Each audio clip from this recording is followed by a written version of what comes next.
And I want to go over this case right here. It's Jacobson versus Massachusetts, 1905. This is the guy. His name's Henning Jacobson. This is the guy who did not want the vaccine. And then the case went all the way up to the Supreme Court. He lost, by the way. He lost. So here's the backstory to this whole thing. And as we go along here, I will highlight the differences between that case over 100 years ago and the one today, and why these are actually completely different. Even though they're about vaccines, they're still completely different. All right, here's the deal. 1902, Massachusetts passed a law. Stop right there. It's the first thing.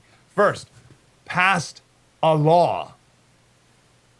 That's the first difference between then and now. Today, Congress has passed no law. There's no law here. Not a law in sight. Didn't even pretend to go through the legislative process. This is an executive order through OSHA. Okay, so that's the first difference between then and now. Second difference, Massachusetts passed a law. That was the state government, states' rights. This is the federal government acting like the national government. Very different. So 1902, Massachusetts passed a law that said any town could enforce mandatory free vaccines for everyone over the age of 21 for smallpox, and if you do not comply, you are fined $5. Okay, so there's a ton there. Third point, the state passed the law, towns had the choice to enforce it. Today, it's businesses must enforce it. Those are completely different. First, the difference between the towns and the businesses. Second, may and must. Right? The towns may choose to enforce the vaccine mandate, and this is businesses must enforce the vaccine mandate. Those are huge differences right there. The fourth difference, smallpox.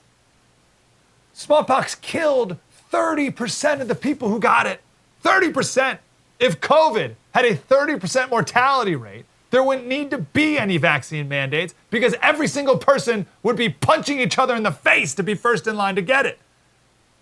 Look at all the freaking out that's going on with a virus that has a 99.98% survival rate. Imagine if a third of the people who got COVID died. We'd have millions of people dead. We'd have entire families wiped out. Just like the whole block of people are dead from smallpox or from COVID. Right? It would be total chaos. People would do everything they could to make sure they get vaccinated if we had a 30% fatality rate like they did with smallpox. Smallpox and COVID are not the same at all. Right? COVID has a 99.9% survival rate. For young, healthy people, it's like 99.9999%. COVID and smallpox are completely different planets. That's the fourth difference between then and now. Fifth difference, the fine back then, if you didn't want to get it, was $5. Adjusted for inflation, you want to know how much $5 was adjusted for inflation? Because there may be someone being like, oh yeah, well, I'm sure it's a lot more now. Yeah, it's $150. Today, the fine, if you don't get the vaccine, is you lose your job. So it's tens of thousands of dollars the fine is. Not to mention the future, you're losing your job, so you lose your rank and your, right? So it's hundreds of thousands of dollars is your fine for not getting the shot. We've gone from 2 weeks to flatten the curve to 3 shots to feed your family. That's totally different. If Biden came out to the penalty for not getting the vaccine is $150, okay, right, whatever. It's not. It's you lose your job. Sixth difference. The smallpox vaccine, even in 1902, had been around for 100 years. Right? You've heard the stories of George Washington. It wasn't really a vaccine, but he inoculated people in the Revolutionary War in 1776. So the smallpox vaccine's been around for a long, long time. All right, so let's just review these real quick. This is super important. The difference between the Supreme Court precedent of 1905, Jacobson versus Massachusetts, and today. First, 1905 was a law. Second, it was a state law. Third, it was not imposed on businesses, and it was a choice for the towns to impose if they wanted. Fourth, smallpox is fundamentally different than COVID. 5, a tiny fine compared to losing your livelihood.